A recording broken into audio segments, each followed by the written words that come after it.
Hello everyone, আজ আমি তোমাদের শেখাবো যে এই সুন্দর সুন্দর বেল ফ্লাওয়ারগুলো কিভাবে তৈরি করতে হয়। তো দেরি না করে ঝটপট শুরু করা যাক। সবার প্রথমে আমরা এখানে ফ্লাওয়ারের ওপরে যে গ্রিন পার্টটা সেটা বানাবো। তার জন্য প্রথমে আমাকে এখানে ম্যাজিক রিংটা তৈরি করে নেব। ম্যাজিক রিং তৈরি করে নেওয়ার পরে এখানে রয়েছে চেন 1 2 3, এখানে চেন 3 নিয়ে নিয়েছি। চেন 3 করে নেওয়ার পর এই ম্যাজিক রিংটার ভেতরে আমরা করব ডাবল কুশি। 1 ডাবল কুশি,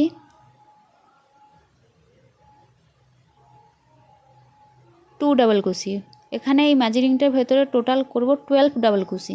আমার এখানে 12 ডাবল কুশি কমপ্লিট হয়ে গেছে। তো গ্রিন পার্টটা আমার কমপ্লিট। এখন আমি যে ফ্লাওয়ারের কালারটা নেব সেই কালারের একটা উল নিয়ে নিয়েছি। তো এইভাবে উলটাকে ইনসার্ট করে এখানে আমি ফার্স্টে করেছি হচ্ছে 3 চেন। তারপরে সেম যতগুলো ডাবল কুশি করেছি, মানে 12টা ডাবল কুশি করেছি, সেই 12টা ডাবল কুশির মাঝের যে স্পেসগুলোতে সেখানেও করব সেম ডাবল কুশি, মানে দ্বিতীয় রাউন্ডেও আমরা করব 12 ডাবল কুশি।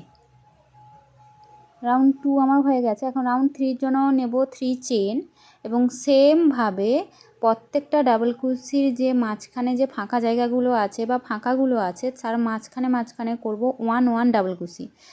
3 নম্বর রাউন্ডেও হবে 12 ডাবল কুশি। 1 2, এইভাবে আমরা 3 নম্বর রাউন্ডটা কমপ্লিট করে নেব।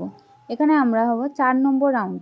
4 নম্বর রাউন্ডে আমরা করে নিয়েছি 3 চেন, আর এই যে স্পেসটা আছে মানে ফাঁকা জায়গাটা আছে এখানে করব 2 ডাবল কুশি, মানে 1 ডাবল কুশি ধরে নেব 3 চেন এবং তার সাইডেই নেব 1 ডাবল কুশি, মানে 2 ডাবল কুশি।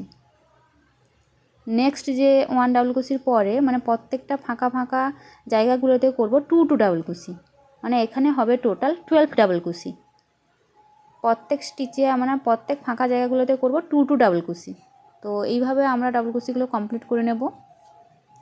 আমার এখানে ডাবল কুশিগুলো কমপ্লিট হয়ে গেছে। এবার রাউন্ড 5-এ যাব। সেম জায়গাতে যেখানে আমরা চেন করতাম সেখানে স্লিপ স্টিচ করে নেওয়ার পর করে নিলাম 1 সিঙ্গেল কুশি, 2 ডাবল কুশি স্কিপ করব।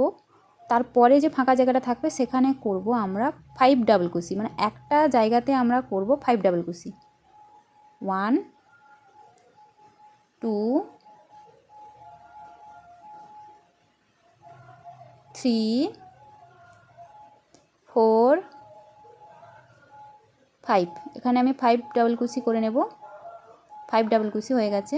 তারপরে 2 ডাবল কুশি ছেড়ে মানে তারপরে যে ফাঁকা জায়গাটা সেখানে করব 1 সিঙ্গেল কুশি। এইভাবে 5 নম্বর রাউন্ডটা আমরা কমপ্লিট করে নেব সেম প্যাটার্নে। এখানে আমার 5 নম্বর রাউন্ডটা কমপ্লিট হয়ে গেছে।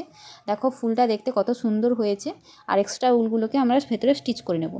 এইভাবে এই সেম প্যাটার্নে আমি আমার চ্যানেলে আপলোড আছে, তো দেরি না করে সেখানে গিয়ে দেখে আসো যদি কারো